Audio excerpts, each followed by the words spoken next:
অবাক লাগে গলি দিয়ে বাইক থেকে হঠাৎ নেমে পড়ে সাজানো তো না গলি থেকে তো আর যেখানে সাইকেল যাওয়ার কথা সেখানে তো আর 4 চাকা যাওয়ার কথা নয়। বলছে আমি তো বলবো সাহসিকতার সঙ্গে গেছে, অনেকদিন পর গেছে। সবাই বলছিল ঘরে বসে আছে আর বেরোচ্ছে না, হয়তো সে যখন আমাকে বেরোতেই হবে আমি একটা বেরোবো, এবং সে গেছে একটা তৃণমূল কংগ্রেসে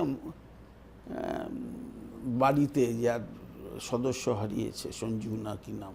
তো আমিও তো গেছিলাম বামপন্থীদের আমলে। বামপন্থীরা তো, আমি আপনার দ্ব্যর্থ কণ্ঠে বলি, আমার যাওয়া তো বন্ধ করিনি। তাহলে কিসের ভরসা মানুষের কাছে থাকবে? কাল্পনিক চিত্রনাট্য হলেও ঘটনা, আর না হলেও সেটা ঘটনা। সুতরাং এই আক্রমণ গণতন্ত্রের উপর আক্রমণ। আমি যদি দোষী হই, আমার যদি কোনো বিষয়ে, আইনগত বিষয়ে আমি যদি অভিযুক্ত হই, তার পথ হচ্ছে আইন এবং আদালত। তার পথ আইন তুলে নেওয়া না, হাতে আইন তুলে নেওয়া। আমি কোনো মতেই এটাকে সমর্থন করতে পারি না, যদিও আমি অনেক বিষয়ই তার দলের তার সিদ্ধান্তকে আমি সমর্থন করতে পারিনি, আজও পারবো না। কিন্তু তাই বলে এই নয় যে আমার কণ্ঠ চুপ করে থাকবে, প্রতিবাদ করবে না। আমি যত হামলা করো আমি সামলে নেব। আমি এই গানটা শুধু গাইতাম যখন, যারা গাইতো আমি তাদের সঙ্গে গলা মেলাতাম। আমি আজও বলছি যে যত হামলা হোক, অ্যাডভান্টেজ তৃণমূলই হবে, আর কিছুই না। ওই রকমভাবে সাংসদকে জামা ছিঁড়ে দেওয়া, আমি মাঠটা তো ভুল, হেনস্থা করা, পুলিশি নিরাপত্তা নেই, তার মানে কি এটা কি রাষ্ট্রপতি শাসনের মতন হচ্ছে?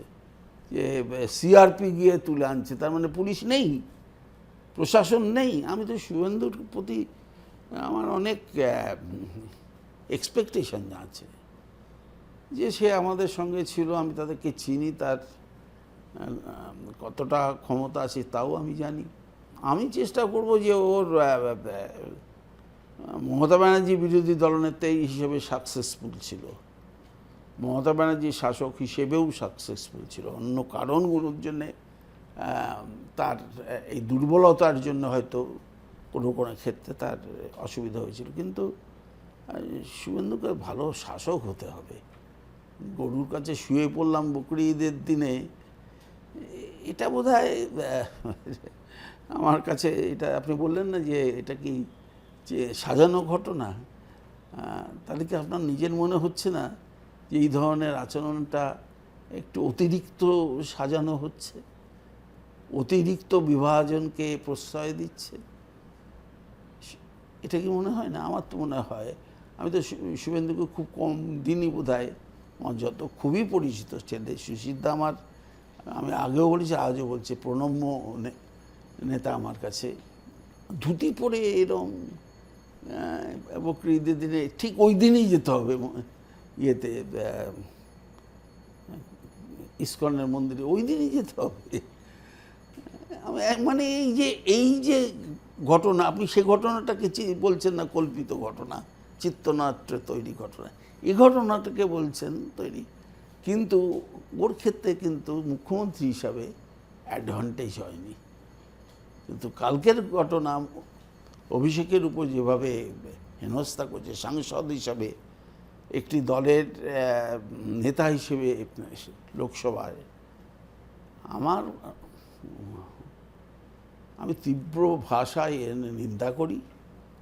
এবং আমি আশা করব, আমি শ্রমিক এবং শুভেন্দু দুজনের কাছেই আশা করব যে মানুষকে ভরসা দিতে হবে, শুধু কাগজে কলমে নয়, আন্তরিকতা দিয়ে।